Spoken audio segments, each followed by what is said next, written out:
All right, so tech assignments, as you know, click on it, and it brings you to the page. We're doing tech assignment C. I made a promise. I don't know. I mean, maybe you remember, maybe you don't. But way back in the beginning of the course, I made a promise that I would be coming up with a bonus tech assignment at some point. That's still in the works. I didn't see the need to, or feel the need to introduce that until after we'd done the ones that are the regular credit ones. So why do the extra credit ones until we've done the regular credit ones, right? So that's coming, but we're gonna wait on that a little bit. But I got something in the pipeline for you. I think it's gonna be interesting because it's gonna tie together concepts related to statistics and this course. So you'll get a sense of where some of those statistical concepts like linear regression and stuff like that come from, right? So it's pretty cool. Without it having to be something that you'd have to do on a test, right? So that's, you know, I don't know, maybe that's a bad strategy on my part, but it's the way I've kind of operated. It's like all the things that I think are just too cumbersome and just, well, I don't know, like whatever the math test word of bulky is, you know, like it's just too much, you know, to do on a test. So we do it on tech assignment, right? So like those transformations and things like that. I give you a simple one to do on a test, but we did the beefy ones in the tech assignment. That was the whole idea, you know. So here we're talking about determinants of 2x2 matrices and what they look like graphically, because I've done a lot of hand waving around this, but we haven't really gotten into the nuts and bolts of it, right? So this tech assignment is going to help you develop a feel for what a determinant is telling you geometrically, right? So it's really very straightforward because the line commands are just that, but I'm going to take you through it because, well, if I'm not mistaken, it was this class. The last time I was going through the line commands, I found a bunch of typos and had to fix them. Was that this class? Yeah, okay, so I'm just gonna do it just to play it safe, all right? So even though it's fairly simple, I'm sure there's a mistake in there somewhere and somebody will get some bonus for it, all right? So you wanna select, this is 2x2 matrices, so this is in 2 space. So anything really except for the 3D calculator, all right? So the CAS calculator or the graphing calculator is fine. If you click on the waffle and go to GeoGebra Classic, that's your best bet, all right?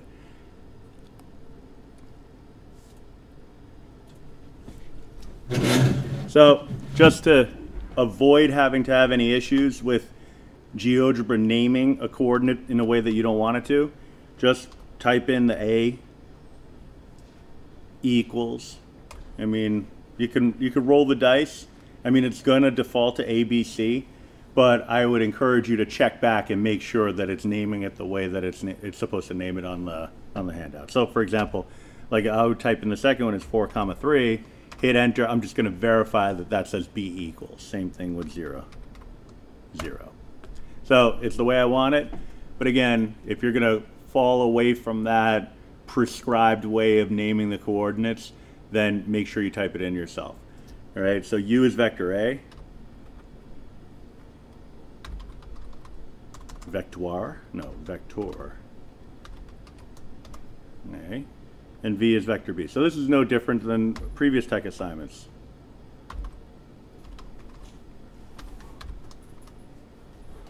All right.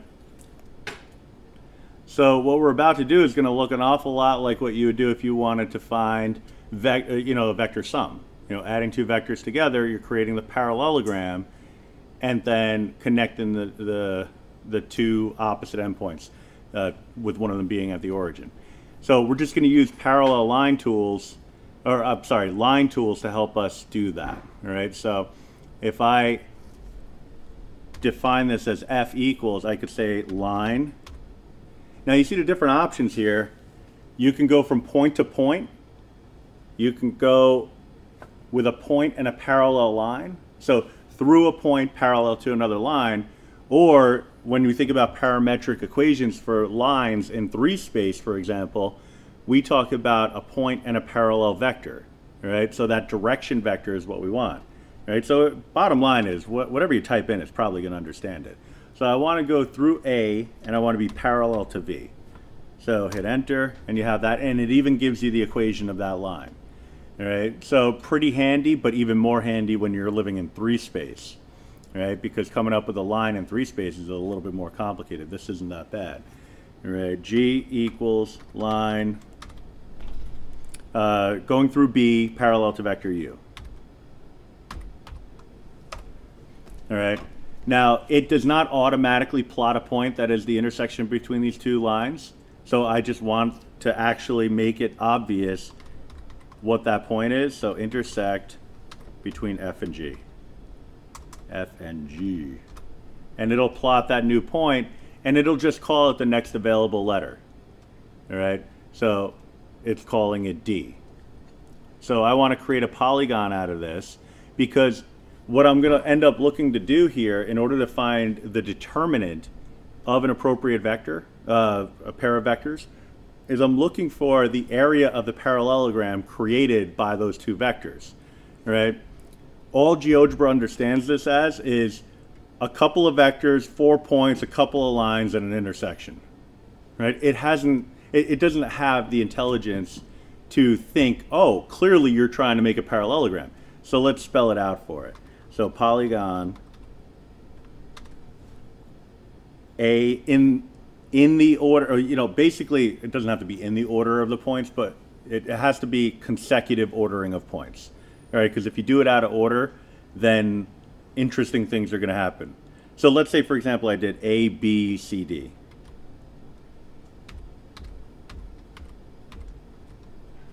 That's what it'll do, because it's connecting the points in the order that I told it to.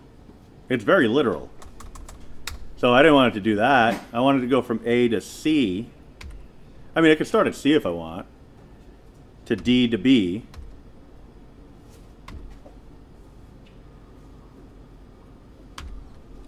Wait, what did I do? Oh, did I find my first typo? A, C, B, D.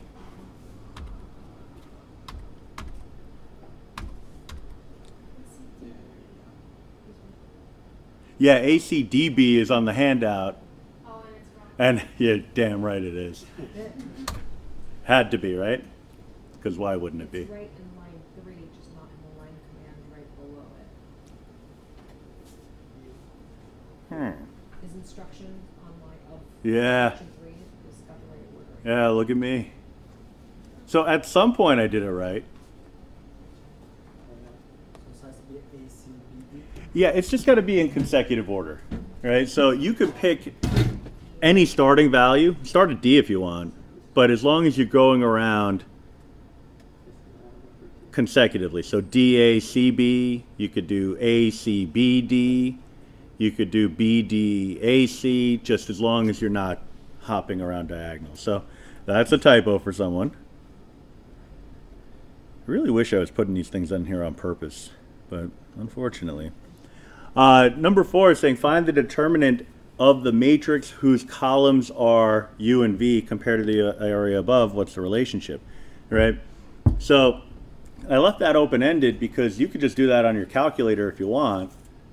The two vectors are related to wherever it is, 1, 2, and 4, 3. So you just pop that into your calculator and go from there. But you could also use GeoGebra to help you do it. All right. So if you want to designate a matrix,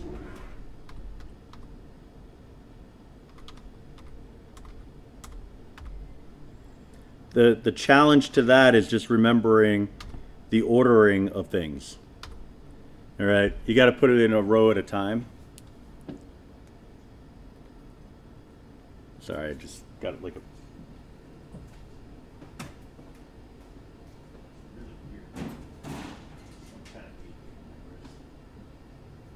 nerve pain just comes and goes. So my vectors would be 1, 2, 4, 3. So this is what it would be in matrix form, but you have to put it in a row at a time when you use the matrix function on GeoGebra. So in squiggly brackets, which, yeah, It's not ideal, but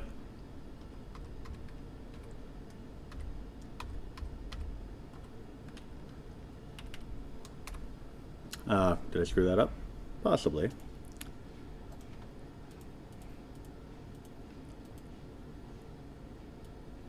Oh, did it? What was it called again? There was another name for it. Let me just cheat. Oh, it's in Tech Assignment A. Fortunately, we learned from these things. Where is it?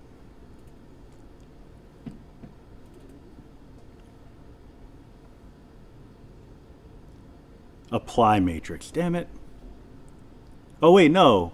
No, it's not apply matrix. It's, you don't even type the matrix in. Okay. I made this more complicated.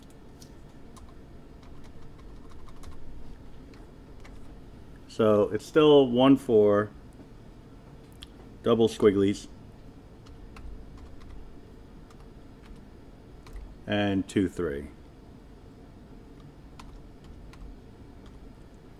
All right, don't fail me now. There we go. All right, so then determinant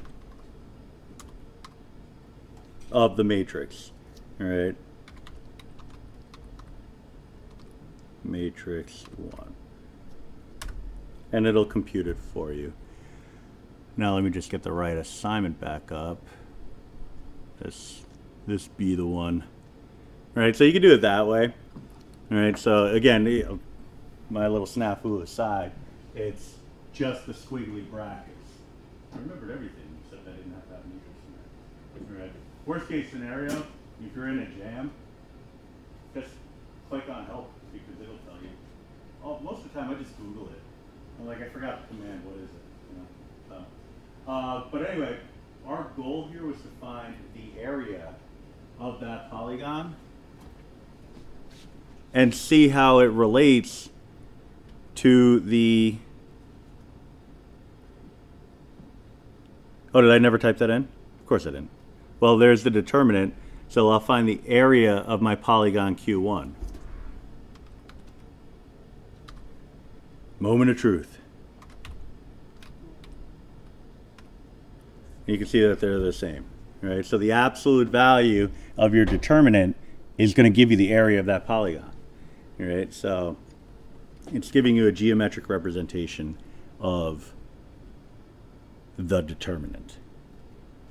Now the same idea comes into play when you're dealing with the parallelepiped. So that part should be easy enough. So that I'll let you go through on your own, or at least maybe I'll do another tutorial next class on that one. But I wanted to talk to you about the sliders to create general coordinates, right? Because most of the time, even with the oh wait, I'm getting my classes confused. They create themselves. They do, but putting it in the right place sometimes can be a little finicky. So I'll just kind of walk you through the approach. All right, so what we want to do is create sliders for our coordinates. So I'm just going to wipe this out because I don't need it. I don't need yet another copy of this. Don't save. All right, but I'm going to walk through the entire approach again, but for each one of these values here, except for 0, 0, I'm going to create a slider. All right, so I'm going to use lowercase values that I'm not using anywhere else. So let's see, it looks like beginning of the alphabet's good as long as they're lowercase. So A creates a slider, B, because I want to stay away from subscripts because they're kind of a pain. D. All right, so A, coordinate A, I'm going to let that be equal to AB. All right.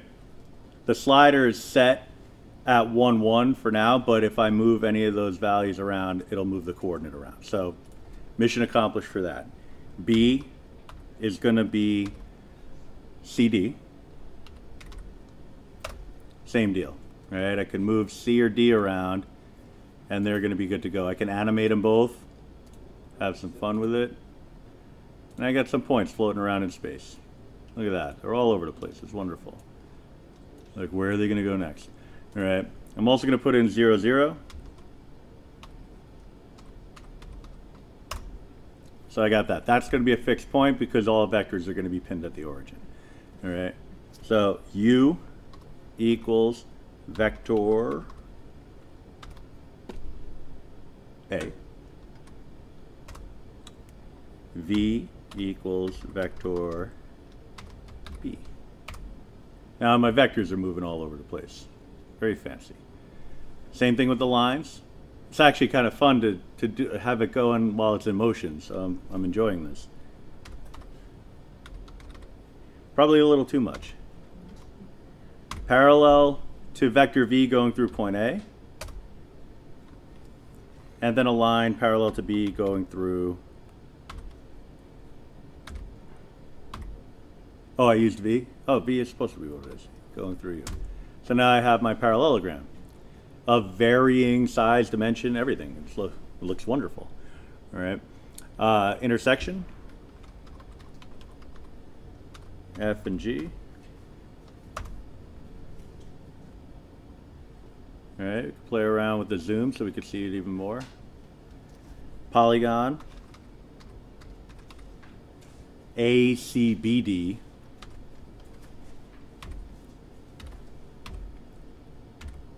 I almost did it again.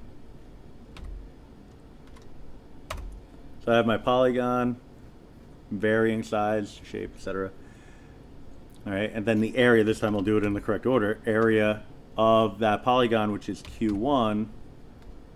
So now I have a rolling area. So that's cool. Right, so now what I want is the matrix. And this, again, is in lieu of doing the determinant by hand, because that's, I mean, it's not necessary if GeoGebra is going to do it for you. So the columns of the matrix are related to the coordinates that we came up with. All right, AB would be my first column. CD would be the second column. All right, so that's what I want to have in, but it's got to be row by row. So AC, come on, you son of a gun. AC, and then BD with the squigglies. Don't forget the squigglies. I almost forgot the squigglies. All right, so I have a rolling matrix, and then I just want the determinant of that matrix M1.